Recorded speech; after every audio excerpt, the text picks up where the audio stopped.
Bienvenue dans Les mots qui transforment, le podcast où l'écriture devient un outil de transformation personnelle et professionnelle. Je suis Jessica, fondatrice de l'Académie Liberté Mots et accompagnatrice en écriture pour les entrepreneuses créatives, les coachs et les thérapeutes. Ici, chaque semaine, je t'invite à explorer le pouvoir des mots, à nourrir ta créativité et à faire de ton projet de livre un levier d'impact. Prépare ta plume, ton voyage commence maintenant. Eh bien, bonjour à tous. Aujourd'hui, j'ai l'immense plaisir d'accueillir Cécile Neuville sur le podcast. Bienvenue Cécile, tu es multi-entrepreneuse. Oui, bonjour, merci à toi. Tu es psychologue, tu es coach, tu es formatrice, tu es éditrice, tu es autrice. Exactement, tout ça. Et aujourd'hui, tu viens sur le podcast surtout pour nous parler de ton parcours d'écriture. Et donc, et surtout l'impact que l'écriture a eu sur ta carrière aussi. Donc, mais avant de commencer, je te laisse te présenter pour celles et ceux qui ne te connaissent pas encore. Pour éviter de faire doublon avec ce que tu as déjà présenté, finalement, si je résume, j'aime bien me présenter comme une rêveuse entrepreneuse. Donc, je rêve de beaucoup de projets qui peuvent contribuer à un monde meilleur au niveau individuel et collectif. Ça, c'est vraiment ma dynamique de vie en général. Et j'entreprends pour réaliser ces rêves, que ce soit au travers des livres, donc effectivement, que j'écris, que j'accompagne des personnes à écrire, que j'édite avec la maison d'édition Révolution, etc. Que ce soit au travers de conférences, d'ateliers, de formations, où moi, je transmets en direct et où j'aime beaucoup, en présentiel ou en ligne, et que ce soit aussi après à travers de l'accompagnement de femmes qui peuvent elles-mêmes rayonner, puisque ça me plaît. Pendant 14 ans, c'était particulièrement les psychologues, les coachs, les thérapeutes avec le centre de formation Zen Pro, qu'aujourd'hui qu'on a fermé pour pouvoir justement me libérer sur d'autres activités, et maintenant c'était en particulier les femmes entrepreneuses, donc d'autres rêveuses entrepreneuses. Donc j'aime accompagner des personnes qui vont pouvoir continuer elles aussi à diffuser ce que moi je ne peux pas diffuser toute seule. Donc si je peux contribuer à l'élan en effet papillon, c'est un petit peu comme ça que je visualise ma vie, et toujours dans la créativité, l'enthousiasme et le positif, puisque je suis aussi experte en psychologie positive. Oui. Je ne sais pas si je l'ai dit, je suis psychologue quand même, effectivement au départ. Et donc c'est aussi, mes livres sont toujours autour d'une démarche de développement personnel, puisque je suis vraiment particulièrement orientée développement personnel, même dans la partie psychologie. Ok, et justement, qu'est-ce qui t'a, sur tout ton parcours psychologie positive, de développement personnel, qu'est-ce qui t'a inspiré à écrire sur ces sujets-là, justement? En fait, ça a commencé parce que déjà, si je reviens même un petit peu avant, dans mes études de psychologie, je trouvais passionnant vraiment l'analyse du comportement humain, etc. C'est quelque chose qui me passionne.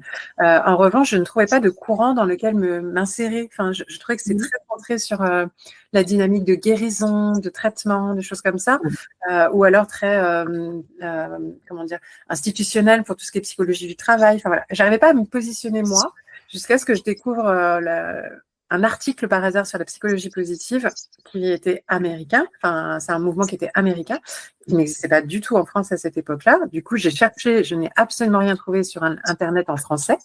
Et du coup, j'ai commencé à aller chercher ce qui se passait du côté des États-Unis avec ce nouveau courant, où là, je commençais à m'y retrouver, puisque l'identité qui m'appelait, c'était d'aider les gens à aller mieux, aller vers l'accomplissement personnel, l'accomplissement professionnel, le mieux-être, la confiance en soi. Moi, c'était cette dynamique qui m'interpellait.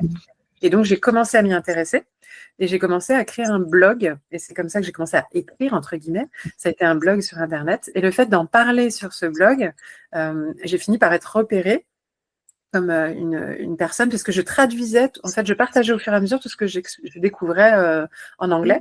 Je le traduisais et je le vulgarisais, je le rendais accessible et pragmatique, utilisable dans le quotidien sur ce blog. Et en fait, sur même 2 espaces blogs. Et donc, j'ai eu un mentor à l'époque qui m'a repéré par rapport à ça, et qui m'a sollicité, qui m'a challengé. Il m'a dit: Cécile, j'adore tout ce que tu transmets sur la psychologie positive. Lui, il est à l'international, donc il connaît le courant américain, il connaissait un petit peu. Il m'a dit: moi, j'ai toute ma communauté en France qui ne connaît pas tout ça. J'aimerais que tu diffuses largement la psychologie positive en France, et je suis prête à t'encourager et te soutenir. Et si tu veux, tu écris un livre sur le sujet. Je te mets en lien avec une maison d'édition. Et derrière, si tu l'écris pour telle date, on avait un regroupement national de cette communauté, eh bien, j'offrirai ce livre à toutes les personnes présentes, mais aussi à toutes mes équipes à travers le monde. Et donc, c'est ce qui m'a lancé. En fait, c'est une superbe opportunité de par le fait que je donnais beaucoup par ces blogs. Donc, j'ai dit oui, évidemment. J'ai écrit ce premier livre sur comment intégrer la psychologie positive dans notre quotidien. En français, voilà. Et il a tenu parole. Il m'a acheté, commandé des centaines de livres qu'il a offerts à ses communautés, à ses collègues. Et c'est ce qui m'a permis de lancer ce premier livre et qui m'a rendu un peu experte dans le sujet de psychologie positive aussi au passage. Voilà le tout début, c'est venu de là. Je n'avais, pour signaler, je n'avais absolument pas le rêve d'écrire un livre au départ. C'était pas du tout quelque chose que j'avais en tête. J'y avais jamais encore pensé, je me sentais encore novice dans tout ça. Et en fait, par contre, je suis une challengeuse, j'aime les défis. Ça m'a plu, je l'ai fait, ça m'a paru assez facile et c'était le début de ma carrière d'auteur. Ouais. Parce qu'il me semble que tu as beaucoup de livres à ton actif déjà. Oui. Tout à fait. Mais c'est pas fini. Une fois qu'on met le nez dedans, en général, on ne s'arrête pas. Exactement. Et alors, quand tu écris tes livres, comment est-ce que tu fais pour les structurer pour qu'ils soient à la fois informatifs et puis accessibles au grand public? Parce que quand on parle de psychologie positive, parfois ça peut faire un peu peur. On peut se dire psychologie, les grands philosophes et tout ça. Enfin voilà, ça peut faire un peu peur. Comment toi tu arrives à les rendre accessibles au grand nombre? Alors, moi, dans ma dynamique, je me suis dit, je voudrais que ce livre soit un compagnon, un outil que je peux utiliser quand j'en ai besoin en tant que lecteur pour mettre en place des actions dans ma vie. J'avais déjà une démarche en tant que psychologue en cabinet qui était très proche du coaching, ce qui m'a amené ensuite à me dire finalement, je suis presque plus coach que psychologue, même si je suis un peu les deux, mais j'ai une démarche très proactive en tant que psychologue où c'est pas simplement analyser et on laisse avec, c'est on analyse, on réfléchit, de quoi j'ai besoin, quel plan d'action je mets, quelle première petite action je mets en place, etc. Donc, j'avais déjà ce processus-là en cabinet. Et finalement, mon premier livre, déjà, a été dans le sens de comment retranscrire ça à l'écrit pour que les personnes vivent ce même processus dans leur vie, rien qu'avec un livre. Donc, j'ai voulu mettre en place des exercices pratiques, des programmes d'évolution. Dans le premier, il me semble qu'il y a une quarantaine de petits exercices disséminés dans le livre, où à chaque fois, je fixe pourquoi cet exercice, comment, avec un petit peu d'approche pour comprendre l'être humain, mais je voulais que ça soit vulgarisé. Donc ça, c'était la première chose des exercices, mais aussi beaucoup d'exemples de personnes réelles, de personnes du quotidien, et pas sur des problématiques incroyables, mais sur des problématiques de notre vie quotidienne. Et c'est ce qui fait qu'aujourd'hui, ce livre, encore plus de 15 ans après, est encore utilisé. Et j'ai encore des personnes, on m'a encore dit la semaine dernière, tous les ans, on fait notre bilan de nos piliers de vie qui est dans ton premier livre. Voilà, c'est vraiment quelque chose de très pragmatique, qui ne se démode pas dans le temps. Et c'est ça qui fait que ce sont des livres qui restent, en fait. C'est pas le livre, je le lis et après je m'en débarrasse. C'est un livre que je garde parce qu'il m'accompagne. Donc, je suis contente d'avoir réussi à atteindre cet objectif du compagnon de vie, en fait, vers lequel on se tourne quand on sent qu'on en a le besoin et sans attendre d'aller mal, puisque un de mes slogans, c'est ne pas attendre d'aller mal pour aller mieux, mais en anticipation, en prévision, en prévention et de mieux-être, d'une vie épanouie, heureuse, voilà. Okay. Et donc, en fait, tous tes livres, tu les construis comme ça, avec des exercices. Et, pour l'instant, je n'ai que des guides pratiques. Par contre, sur plein de thèmes différents. Après, donc effectivement, j'ai commencé à écrire sur le lâcher-prise assez rapidement après. Mais dans le même processus, qu'est-ce que le lâcher-prise? C'est très philosophique, personne n'arrive à le définir, tout le monde en a une définition différente et tout le monde le pense sur des situations tellement variées. Je me suis dit, en fait, pareil, là, il faut que je vois un processus, comment dans la vie quotidienne, et plein d'exemples. Donc, des exemples, des exercices, de la compréhension de ce que c'est avec des mots simples. Et j'ai fait pareil pour ce livre-là. Il est devenu encore plus best-seller, celui-là. C'est mon best-seller de tous mes livres. Et puis, petit à petit, on m'a sollicité pour des petits cahiers, tu sais, les petits cahiers d'exercices qu'on trouve dans tous les magasins. Là, c'est encore plus pragmatique puisque là, il y a un format imposé. La maison d'édition m'a contactée parce que justement, j'avais ce blog de la psychologie positive.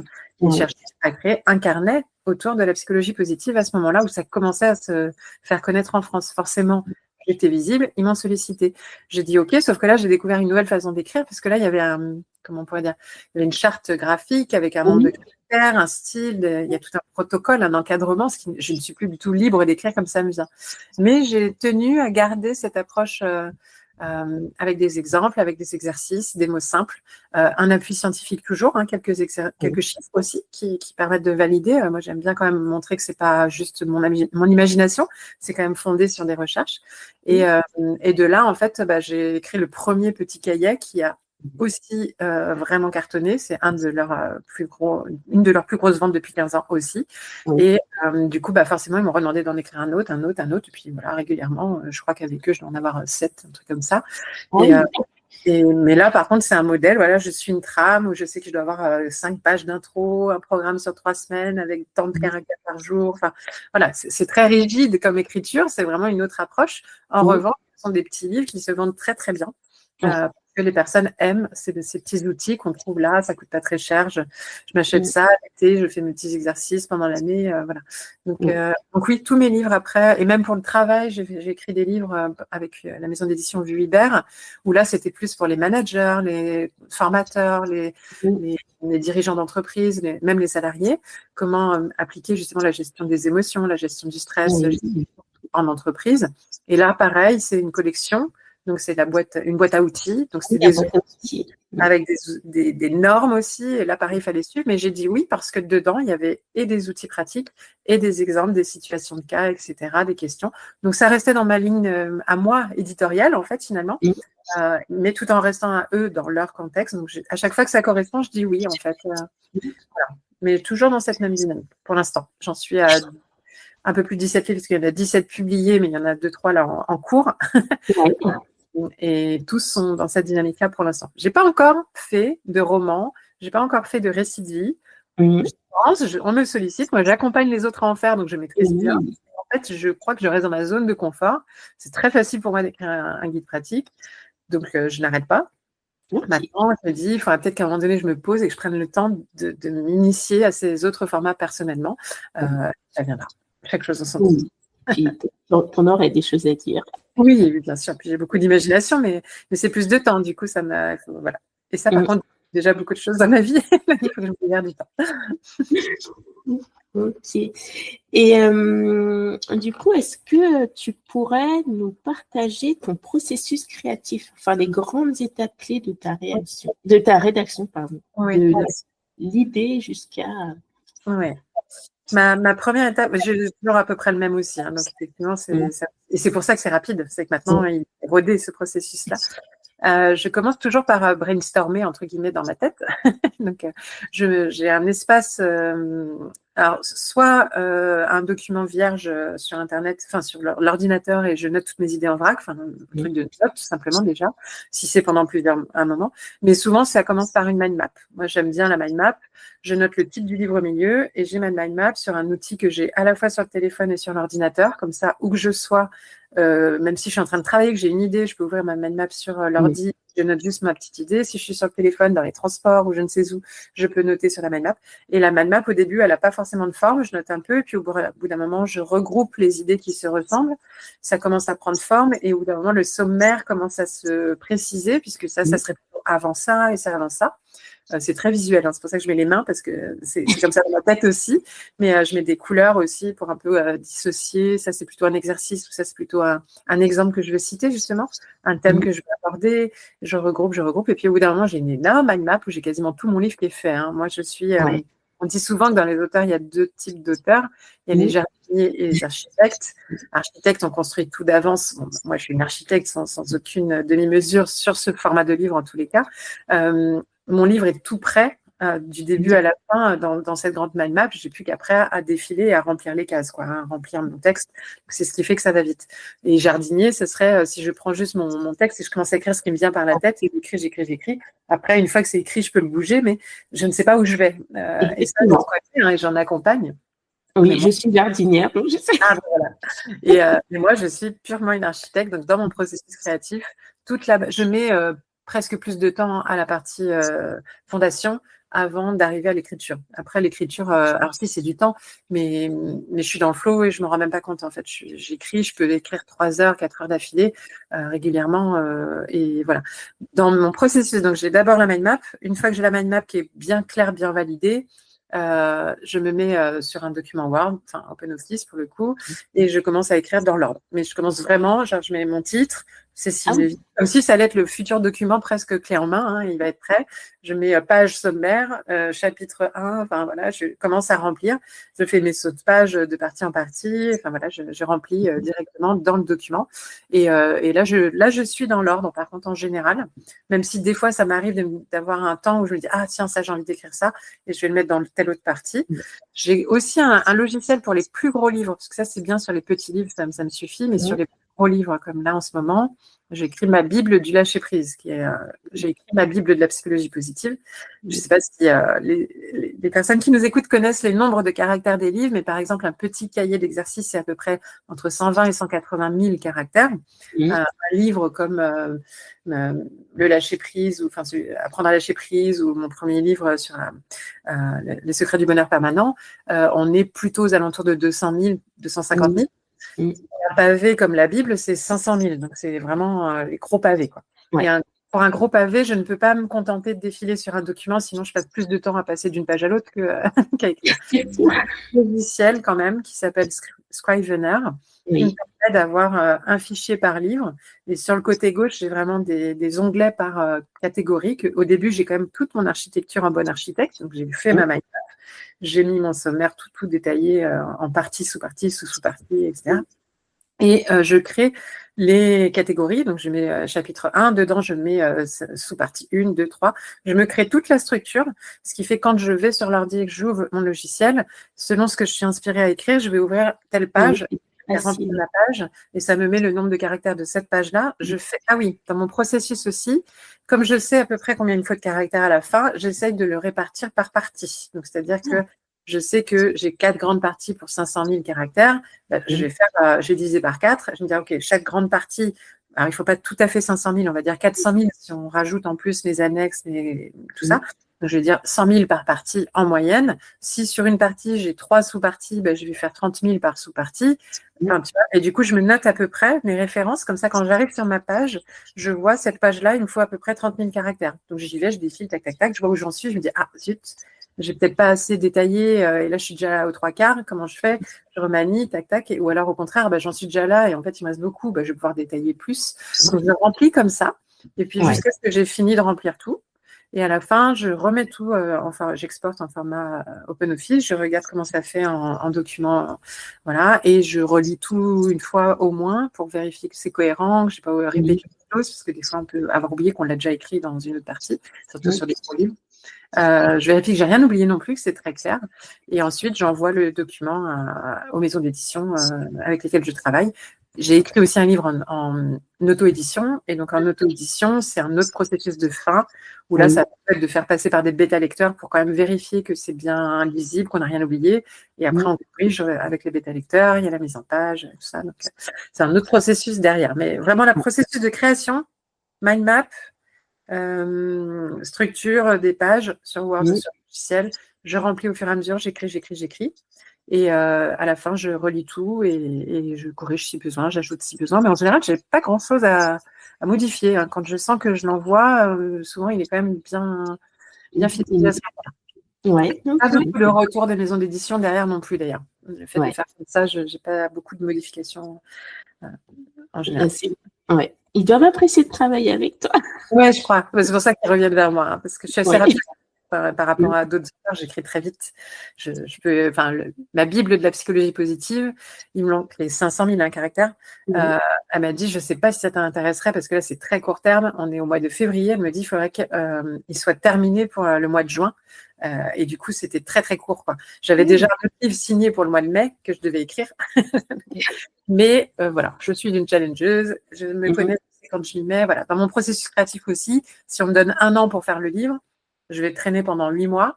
Je vais commencer à m'y mettre un peu les 4 derniers mois et je vais vraiment finir le dernier mois. C'est automatique. Donc, si on me donne 3 mois, j'écris, je commence et j'écris, c'est OK. Moi, je n'ai pas le temps de me faire.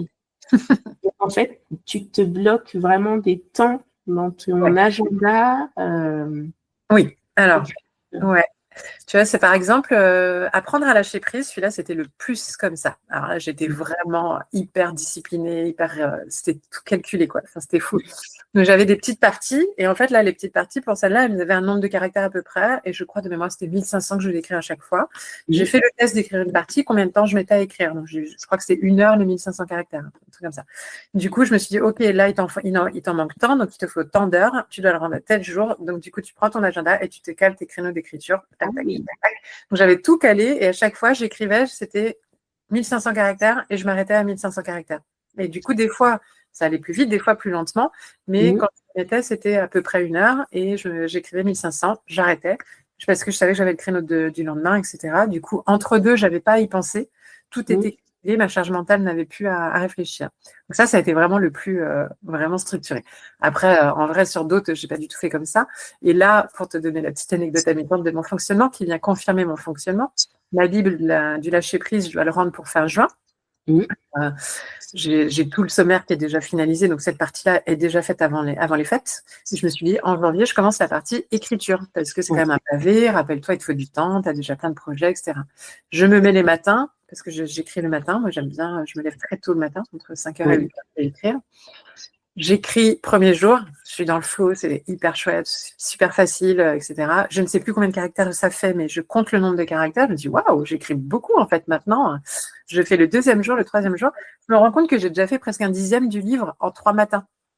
Et du coup, je me dis, en fait, en vrai, en un mois, j'ai fini. Enfin, bon, bah, c'est pas pressé. Et ben là, ça fait 1 semaine que j'ai pas écrit parce que je sais que j'ai le temps. Du coup, maintenant, je dis, bah oui, là, avec mon nouveau rythme, parce que maintenant, j'ai appris à écrire plus vite, je sais plus le sujet, je le maîtrise, j'ai déjà écrit plusieurs livres sur le sujet, j'ai déjà beaucoup d'exemples, etc. Du coup, ça vient tout seul, j'ai pas, voilà, et je me suis dit, en vrai, j'ai le temps. Et du coup, j'ai arrêté d'écrire tous les matins parce que j'ai toujours autre chose de plus urgent. Et comme d'habitude, je sais que quoi qu'il arrive, au mois de mai, je m'y remettrai et je l'écrirai pour la fin juin sans aucun problème. Mais j'arrive pas à me faire quelque chose de léger par-ci, par-là. Voilà. J'arrive pas à être presque trop en avance. Je sais pas, je pourrais le finir là, mais non. Parce qu'il m'aurait dit, on le rend en février, je l'aurais fini pour février, j'en suis certaine. Mais comme ils m'ont dit juin, ça attend. Donc voilà. Bon, j'ai accepté d'être comme ça et c'est OK, il n'y a pas de bleu, je m'accepte dans mes fonctionnements. Alors du coup, est-ce que il t'arrive quand même d'avoir des blocages créatifs ou des doutes ou alors est-ce que tout arrive très facilement, Alors, les seuls blocages que je peux avoir, c'est quand je n'ai pas de deadline. Donc, moi, à partir du moment où il y a une date, je vais le faire. Enfin, c'est une certitude, je trouverai les idées. Je sais comment trouver des idées, en fait. Je sais comment... je ne manque pas du tout de créativité. Donc ça, j'ai pas le syndrome de la page blanche, ça n'existe pas. Moi, c'est plutôt l'inverse. Je vais avoir trop d'idées. Donc, c'est canaliser mes idées. Donc, c'est vraiment ça.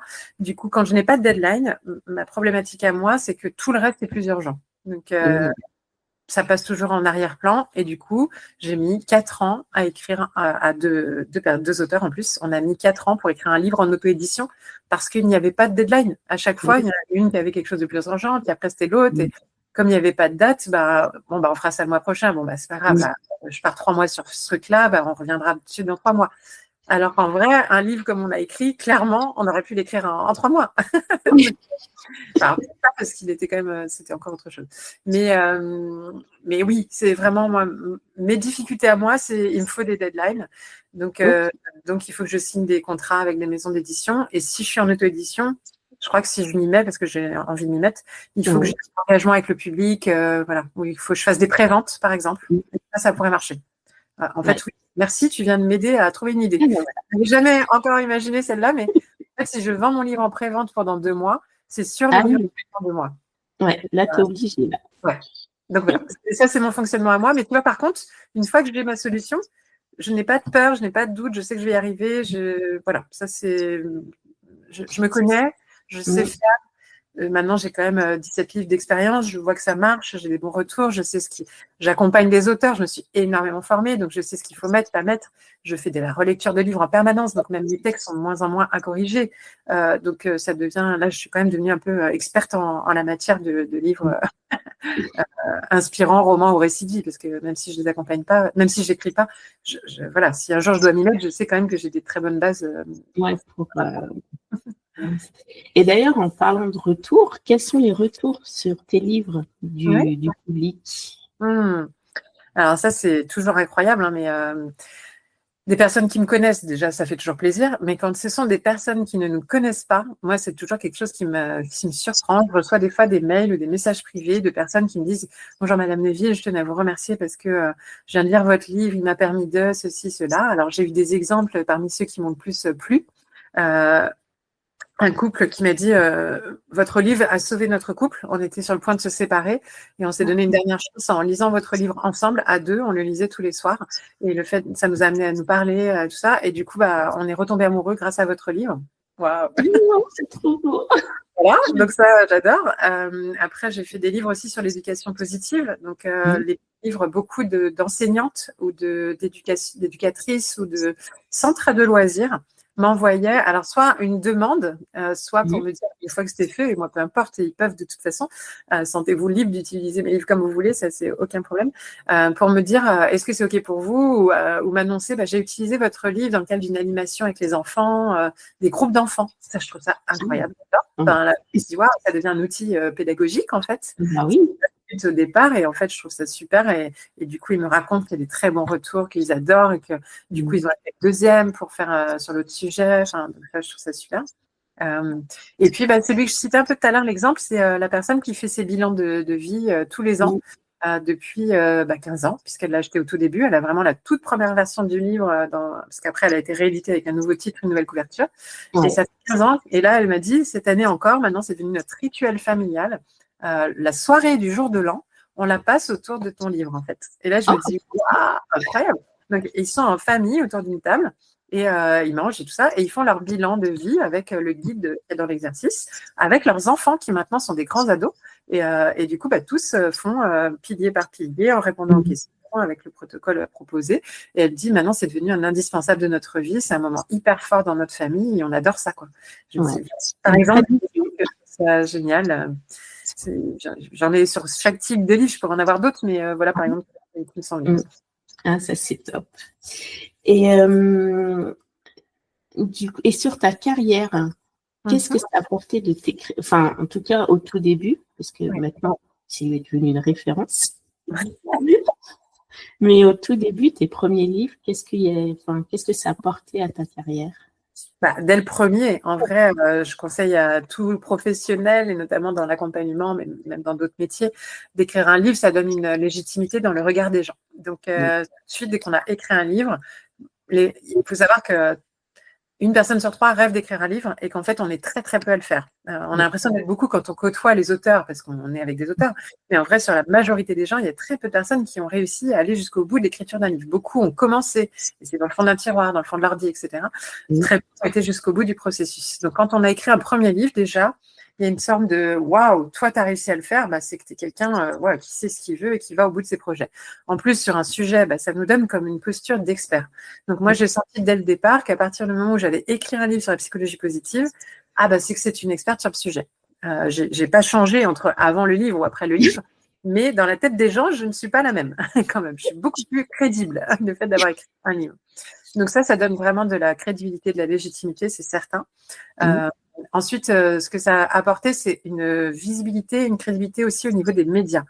J'ai été très, très sollicitée par des journalistes grâce à mes livres, qui du coup me demandent des interviews, etc. Et grâce à ça, j'ai pu avoir jusqu'à des chroniques sur RTL avec Flavie Flamand, sur Europe 1, avec Nagui, sur France Inter. Enfin, j'ai eu des fois des interviews où je me dis waouh, incroyable, mais parce que comme j'ai écrit beaucoup de livres maintenant et dont certains qui sont diffusés dans plein de petites interviews, les plus grands finissent par tomber dessus, et plus ça va, plus on monte dans la taille des médias en fait. Et donc ça c'est fou. Je suis à la télé, j'ai été à Allô Docteur, quoi. Enfin, tu vois, jamais je m'imagine passer dans une émission comme ça, comme experte vraiment de santé mentale, de la psychologie positive, etc. Et ça, c'est des livres, clairement. Si je n'avais pas fait ces livres, je n'aurais pas été invitée dans ces émissions-là. Il y a le titre quand même de psychologue qui m'aide, mais en tant que psy sans livre, je n'irais pas. Je pense qu'en tant qu'auteur, même sans le titre psychologue, j'aurais pu être invitée, en fait. Donc, c'est quand même une carte de visite, une carte d'entrée, certaine.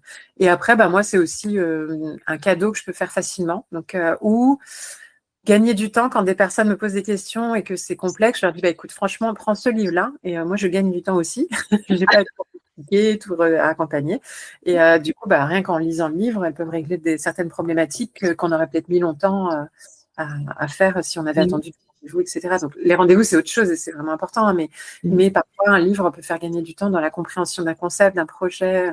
J'ai un livre concrètement, par exemple, sur la chronobiologie. Perfect Timing, un petit cahier justement d'exercice. Et dedans, il y a un agenda du sommeil pour étudier ces cycles du sommeil, des profils types. Et selon ton profil, tu mets telle et telle action en place, tel agenda, telle alimentation, tel sommeil, etc., tel sport. Et du coup, forcément, moi, j'accompagne tout le monde, tout le temps, n'importe où, sur prendre soin de sa santé. C'est quelque chose qui est essentiel pour être épanoui. C'est déjà, ça passe par le corps, la vitalité, l'énergie. Donc, à chaque fois, je fais référence à la chronobiologie. Et donc, à chaque fois, je me demande, mais où est-ce que je peux trouver l'agenda, etc. Je dis, écoute, c'est simple, 14 € et quelques, tu prends le bouquin, tu as tout dedans, tu as ton profil, tu n'as plus qu'à te faire ton planning et tu trouves ton énergie. Là, j'ai gagné un temps fou, la personne, elle gagne en valeur et tout le monde est content. Donc, ça me sert aussi vraiment d'outil de transmission simplifié, en fait, dans mon quotidien professionnel. Ah, mais c'est top. Et d'ailleurs, je l'ai lu sur la chronobiologie. Je le recommande. Enfin, j'ai déjà plusieurs de tes livres, mais celui-là, je l'aime bien. Et donc, je sais que tu accompagnes aussi des autrices. Oui. Donc, tu es bien placée pour répondre à cette question. Quel conseil donnerais-tu à une coach, une thérapeute de se lancer. De se lancer, qui hésite, qui ne sait pas trop, qui dit non, c'est pas pour moi. Ouais. La première chose, c'est vraiment tout le temps dans le processus aussi. Alors maintenant, moi, je n'en ai plus besoin aujourd'hui, et encore que sur certains livres, quand même, c'est important. C'est retravailler sur son pourquoi. Pourquoi je veux écrire un livre? C'est quoi le but pour moi? Est-ce que c'est justement de la visibilité professionnelle? Et dans ce cas-là, c'est un livre peut-être plus pragmatique, avec des mots d'experts, tout ça, pour être vu, reconnu dans des médias, etc. Si c'est plus quelque chose, j'ai envie de remettre à mes clients au cabinet. Donc là, c'est plus un livre pratico-pratique, accessible, que je peux transmettre un peu comme ce que je disais quand j'ai besoin et je le vends à mes clientes et c'est OK. Si c'est pour gagner de l'argent, c'est carrément autre chose. Là, il faut aller dans des collections avec des grandes maisons d'édition et on est plus cadré, etc. Mais par contre, c'est ça qui se vend le mieux, parce que sinon, il faut avoir conscience que quand même, on ne gagne pas sa vie aujourd'hui avec des livres comme ça. Moi, déjà, au bout de 17 livres, j'arrive quand même à gagner une certaine somme chaque année, c'est déjà bien. Et même avec ça, je n'en vis pas. Donc, dites-vous bien, à moins d'être Laurent Gounel et d'avoir la baguette magique, mais ça reste des pourcentages tellement minimes. Au départ, c'est des opportunités, on ne sait pas pourquoi, d'un coup, il y en a un qui cartonne. Et c'est comme ça, et tant mieux quand ça arrive. Mais il ne faut pas le faire en misant tout là-dessus, sinon, il y a un moment donné, on risque d'être déçu. Et en plus, ce n'est pas forcément en forçant qu'on y arrive, en fait. Donc, voilà. Donc, quand on est thérapeute, le pourquoi, c'est vraiment important. Est-ce que c'est aussi quelque chose pour faire des conférences, un outil que je veux vendre et faire des dédicaces après des conférences? C'est encore autre chose. Et quel message je veux transmettre? Mon pourquoi pour le monde? Quelle est ma contribution au travers de ce livre? Et plus on va avoir un pourquoi clair, fort, puissant, plus on va pouvoir écrire dans la bonne dynamique et plus on va avoir la meilleure énergie dedans, plus on va mettre d'énergie à le promouvoir, parce que c'est une chose de l'écrire, mais c'est une autre chose de le promouvoir. Et si on promeut quelque chose qui était fait à la va-vite, on ne va pas réussir à en parler avec le cœur. Si j'ai mis tout mon cœur, je peux en parler pendant 10 ans sans aucun problème. Comme moi, mon livre sur les piliers de vie, c'est quelque chose, toute ma vie, je pourrais en parler parce que voilà, c'est intemporel et toute ma vie, je me dis, tout le monde devrait faire des bilans réguliers sur sa vie, etc. C'est une évidence. C'est tellement fort mon pourquoi que ça, je pourrais le faire tout le temps. Le lâcher prise, pareil. Évidemment que c'est quelque chose qui m'anime. Je me dis, mais je vois tellement de personnes se mettre de la pression et ça fait 15 ans et je ressens toujours autant. Donc, j'aurais envie de le diffuser tellement, ce livre-là aussi. Et pareil pour l'éducation positive, enfin voilà, pour le milieu du travail. Donc, le pourquoi doit être fort, en fait. C'est hyper important. Donc, des mots qui vous parlent, votre énergie, un message fort. Ça, c'est vraiment la base. Et après, pour commencer, je vais donner deux conseils très pragmatiques, très différents. Ouais. Le premier, c'est si vous êtes bloqué, ne restez pas seul. Donc, et c'est même pas pour promouvoir l'accompagnement, c'est vraiment pour se dire, ça peut même être avec un groupe d'auteurs, ça peut même être avec un ami qui veut écrire aussi, ça peut être évidemment avec un coach en individuel, ça peut être avec un groupe de motivation, un coaching de groupe, peu importe, mais si on reste seul, souvent, c'est là qu'on procrastine, qu'on remet tout le temps à plus tard, qu'on doute, qu'on a peur, etc. Dès qu'on est au moins deux, il y a quelque chose qui se passe et le fait d'encourager l'autre, ça nous encourage et l'autre nous encourage quand c'est nous qui en avons besoin. Donc, il y a une synergie. Collectif, voilà, ça entraîne encore plus, c'est motivant de voir les autres avancer, ça nous donne envie d'avancer et donc ça, c'est ça. Donc ça, c'est vraiment dans la partie émotionnelle, humaine, motivationnelle. Et après, très pragmatique, le troisième conseil, c'est si vous voulez vous lancer, calez-vous 1 heure et écrivez. Arrêtez de réfléchir. Il y a un moment donné, on prend le stylo, on prend la feuille si c'est pas écrit, on prend l'ordi si c'est, on ouvre un document texte et on se dit ok, je me mets 1 heure, je mets un chronomètre. Moi, je lance très souvent pour les débutantes le défi de 1 heure d'écriture. C'est hyper simple, mais ça marche à tous les coups. Je me mets 1 heure, j'ai tout prévu, j'ai prévenu les gens, je ne suis pas là, je ferme tout, juste 1 heure. Je mets le chrono, mais par contre, je m'arrête à la fin de l'heure parce que sinon, le cerveau va être biaisé si je le refais. Donc là, c'est juste 1 heure. Donc pendant 1 heure, j'écris tout ce que j'ai à faire. Et là, il y a des lois du temps qui fonctionnent.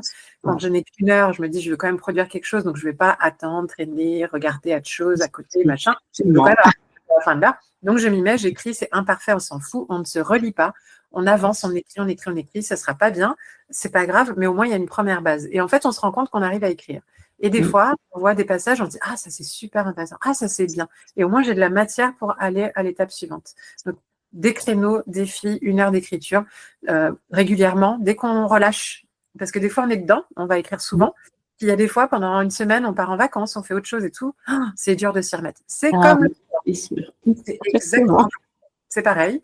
On sait que c'est bon, on sait que c'est génial, on sait qu'on va être content, mais dès qu'on décroche, c'est pas facile de s'y remettre. Et du coup, un défi 1 heure peut permettre de s'y remettre, tout comme se dire, allez, je vais juste marcher 15 minutes pour me remettre à ressortir, quoi. Il faut pas se mettre un truc trop compliqué pour redémarrer. Donc, juste 1 heure, timing, peu importe ce qu'on écrit, mais 1 heure d'écriture. Et ça reconnecte à l'envie, à la pulsion, au flow, à la créativité. Et en général, après, on a envie de réécrire et voilà. Et après, ça va tout. Voilà. Merci pour ces conseils. J'avais une autre question là qui m'est venue. Oui. Donc, toi, tu passes beaucoup par les maisons d'édition. Mm-hmm. Est-ce que c'est des commandes qu'on t'a faites ou est-ce que tu as fait des démarches auprès de certaines maisons et comment ça s'est passé? Alors, pour moi, ça a été quasiment à chaque fois des maisons qui m'ont, enfin tout le temps, en fait, je réfléchis, mais sauf en auto-édition, mais tous les livres, c'est les maisons qui sont venues me chercher, sauf à un détail près. C'est que, en fait, le premier contact avec une maison d'édition, c'est toujours elles qui sont venues grâce à ma visibilité sur Internet, donc au blog. Ma posture d'experte, tous sont venus par ça. Donc, c'est vraiment par l'extérieur. Après, par contre, une fois qu'on est dans une maison d'édition, qu'on a écrit un premier livre, c'est moi qui relance. C'est-à-dire que si on ne relance pas, ils n'y pensent pas. Ouais. Moi, dès que j'ai fini un livre, je relance dans le sens très simple. Bon, ben voilà, celui-là, il est fini. Bon, ben si vous avez une idée de nouveau livre, je suis partante. Sur quoi on parle? Et puis elle se dit, oui, pourquoi pas? Venez dans nos bureaux, on va en discuter, on va voir qu'est-ce qui est courant dans le marché. Hein. Ils pensent aussi à ce qui se vend, quelles sont les tendances, etc. Quels sont parmi les tendances vos sujets de prédilection? Quels sont vos sujets qui vous passionnent en ce moment qui pourraient rentrer dans une tendance? On discute, on choisit un livre et c'est reparti. Mais si je ne relance pas, et d'ailleurs, il y a des années où je n'ai pas relancé parce que j'avais d'autres choses à faire. On ne me relance pas, c'est OK. Mais même 1 an après, je reviens et je dis là, j'ai été indisponible pendant 1 année parce que j'ai fait sur un autre projet. Je serais bien partante pour écrire un livre. Est-ce qu'en ce moment, vous auriez des projets? Et à chaque fois, c'est reparti. Si je voulais, demain, je recontacte toutes mes maisons. Je sais que je peux avoir 4 livres sur mes 4 maisons d'édition. Parce qu'il faut savoir et comprendre qu'une maison d'édition, une fois qu'elle est signée avec un auteur, si ça s'est bien passé, hein, évidemment, c'est toujours plus facile pour elle de repartir avec le même auteur que de choisir un nouveau, de retester, de rechercher le style, de réexpliquer tout, de remettre la partie administrative, financière en route, etc. Là, tout est déjà en place, c'est une facilité pour tout le monde. Donc, n'hésitez pas, si vous avez déjà un premier livre en maison d'édition, relancez pour écrire le 2e, le 3e, le 4e. Et sinon, par contre, pour une nouvelle maison d'édition, moi, j'accompagne des auteurs à le faire. Je n'ai pas eu besoin faire et que je pense que pour l'instant, je n'ai pas l'envie d'aller chercher encore une autre maison d'édition, donc je ne pense pas le faire. En revanche, j'accompagne beaucoup d'auteurs à aller démarcher des maisons d'édition. Là, il y a tout un processus de synopsis à rédiger. Et vraiment, le conseil que je donne, c'est ne faites pas le même pour tout le monde, ça ne marche pas. Il y aura des éléments communs. Faites votre synopsis parfait pour vous avec tout ce qui vous vient au départ. Il y a plein de choses sur Internet pour vous aider à le faire. Il y a des formations et tout ça. Une fois que vous l'avez, prenez le temps pour chaque maison d'édition que vous sélectionnez. N'envoyez pas à n'importe quelle maison d'édition. J'ai même envie de dire, ça revient plus tôt. C'est aller dans les rayons des librairies, aller dans les bibliothèques, enfin plutôt les librairies, parce que les bibliothèques, il n'y a pas forcément tous les livres et pas récents, dans des librairies, Sorams, la Fnac, etc. Et vous allez voir le rayon dans lequel vous aimeriez voir votre livre. Dans ce rayon-là, vous regardez les livres qu'il y a, ceux qui sont dans des collections dans lesquelles votre livre pourrait rentrer ou dans des séries ou des thèmes qui pourraient coller. Notez les maisons d'édition, qu'elles soient connues ou non, on s'en fout. C'est pas ça qui va faire que ça se vend plus. Moi, c'est pas mes livres dans les plus grosses maisons d'édition qui se vendent forcément le plus. Ça n'a rien à voir. Et donc, du coup, c'est vraiment noter les maisons d'édition. Prenez le temps d'aller sur le site de chacune des maisons d'édition. Donc, moi, je conseille de faire un tableau. On note les maisons d'édition. On va sur le site, on remet le lien pour pouvoir retrouver facilement. On note leurs idées parce que dans tous les sites, il y a envoyez-nous vos manuscrits, déposez vos manuscrits, enfin, voilà, vos synopsis, etc. Et chaque maison d'édition a des critères différents. Il y en a, c'est en ligne. Il y en a, c'est par courrier. Il faut imprimer encore pour certaines. Okay. Il y en a, il faut envoyer direct le manuscrit. Il y en a d'autres, il ne faut surtout pas envoyer le manuscrit. Il y en a, il faut faire un synopsis en mettant ça, ça et ça. Et pour l'autre, ce n'est pas exactement les mêmes trucs. La mise en page, nous, c'est avec la maison d'édition Révolution, c'est en ligne et c'est il y a tout un qui est écrit sur notre site. Et c'est en police, Times New Roman, 12. On est vraiment sur des trucs très précis parce que sinon, on reçoit des trucs, mais dans tous les formats incompréhensibles, ça ressemble à rien. On n'a pas de temps à perdre. Dites-vous que les maisons d'édition, déjà, nous, à notre niveau, petite maison d'édition, on en reçoit tous les jours. J'avais parlé avec une éditrice d'Erol, elle nous disait qu'elle avait 100 candidatures par jour. Le nombre de mails qu'elle reçoit tous les jours. Donc, rien que dans la mise en forme, elle dit non, en fait. Elle ne lit même pas si le livre est bien. Si ça ressemble à rien, si c'est que du texte tout brut, il n'y a pas de mise en relief, ça ne répond pas du tout aux questions qui étaient demandées, elle n'a pas de temps à perdre. Donc, il faut vraiment se dire, arrêtez les pavés, les longues phrases pour séduire, pour argumenter. Mettez des checkpoints, mettez du gras sur vos forts, répondez vraiment aux critères qui vous sont donnés sur chaque site. C'est ça qui vous fera avoir. Dans le mail, ne faites pas un roman. Voilà, juste comme demandé sur le site, vous souhaitant une très belle journée et on signe, ça suffit. Elles n'ont pas le temps de lire, de toute façon. Donc, elles ont déjà tellement de trucs, des livres à lire, des candidatures à lire, des manuscrits à lire, donc c'est pas possible. Donc gagnez du temps, faites un peu de visuel, mettez des encadrés qui simplifient la vue. En un coup d'œil, je comprends l'univers du livre et c'est OK. Votre biographie, racontez pas votre week-end chez la mamie, on s'en fout. C'est des éléments factuels. Qu'est-ce qui fait que vous êtes légitime pour votre livre? Donc, essayez d'aller au plus direct. Sinon, vous n'aurez pas de chance de prix. Voilà. Merci pour ces précieux conseils. Ça change tout. Hein. Je peux vous dire que déjà, juste vous appliquez ça, vous êtes déjà dans les 10% qui ouvrent le mail. C'est vraiment, je n'exagère absolument pas. Hein. C'est vraiment une réalité du monde de l'édition que les auteurs n'ont pas conscience. Ils envoient un truc à l'arrache, ils se disent ouais, ils me répondent même pas. Non mais il faut s'imaginer la vie de l'éditrice derrière. Si elle devait répondre à chacun pourquoi on ne l'a pas choisi 100 par jour, elle passe sa journée à faire ça en fait. C'est juste pas possible. Donc, Ok. D'ailleurs, est-ce que tu veux nous en dire plus sur ta maison d'édition? Oui, la maison d'édition Révolution, elle est née vraiment en 2 mots parce que justement, comme j'accompagnais des personnes à écrire des livres, je trouvais ça génial d'accompagner. Et on était hyper frustrés parce que certaines ne trouvaient pas de maison d'édition. Et moi, ça me frustrait. Donc, je me suis dit, avec une autre auteure qui était présente, on a eu la même idée à peu près en même temps, Marjorie et Dana, on s'est dit, en fait, tu sais quoi, on va créer notre maison d'édition, comme ça, au moins, on pourra les publier. Oh là là, quand on a dit ça, on a fait « Ah, zut, on va le faire !» On ne savait pas où on allait, on ne savait pas du tout comment créer une maison d'édition. Et puis, on s'est lancé dans l'aventure, puis on y allait un pas après l'autre, puis on a découvert tous les rouages. C'est pas simple, hein, mais, c'est un autre métier, et c'est pas moderne comme réseau, tout ça, le milieu de l'édition. Et c'est pas hyper rentable non plus. Ça nous a permis de découvrir pourquoi les droits d'auteur ne sont pas si élevés aussi. Donc ça aussi, il y a beaucoup de frais, même pour la maison d'édition, elle ne touche pas des millions. Tout le monde pense que les maisons d'édition se mettent sur le dos des auteurs. Absolument pas. C'est pas la maison d'édition qui gagne le plus, dites-vous bien. Clairement. On plaint les libraires, mais c'est quand même eux qui prennent le plus gros pourcentage. Ah, Et on ne veut pas les juger non plus parce que eux aussi, c'est pas facile, c'est du temps, c'est du délai, ouais. etc. Donc c'est du stockage et tout. Donc Mm. chacun a ses raisons de mettre un budget en fait. Il y a l'impression, il y a les envois, les colis, ça coûte de plus en plus cher. Enfin, donc c'est pas très rentable déjà quand même. Ça sera rentable effectivement quand on est des grosses maisons d'édition au niveau de milliers de ventes où là oui, au bout d'un moment, même quelques euros par livre fois des milliers, ça devient intéressant. Mm. Bref. Donc nous, c'est une maison d'édition qui a le but, deux ambitions, de publier des livres inspirants pour le monde. Donc ça, c'est notre première ambition. Mm. Livres dev perso, transition écologique, récits de vie, romans feel good, des choses qui font du bien, qui apportent du plaisir, du bonheur, de la réflexion, de la résilience, de la force, du courage. Voilà, ça, on est dans cette dynamique-là. Mais deuxième chose, notre volonté, c'est certes de publier ces livres, mais pas que, c'est quand même d'aider des personnes à réaliser leur rêve d'écrire un livre. Et ça, c'est vraiment notre motivation de départ. C'est vous rêvez d'écrire un livre. Et d'ailleurs, dans toutes nos accroches, ça commence par ça. C'est le mot rêve. Ça s'appelle révolution. C'est pas pour rien. Et donc, du coup, on aide des personnes qui... Nous, on adore accompagner des primo-auteurs. Ce qu'on appelle des primo-auteurs, c'est le premier livre. Dans les grosses maisons d'édition, c'est pas ce qu'elles aiment le plus, quoi. Enfin, parce que c'est beaucoup de temps. Donc, nous, ça a vraiment plus une vocation presque altruiste, quoi. Enfin, derrière. Et après, on essaye quand même de rentabiliser avec les ventes. Et donc, il faut quand même un petit peu de critères marketing. Il faut quand même, voilà, on ne peut pas prendre tous les livres et n'importe comment.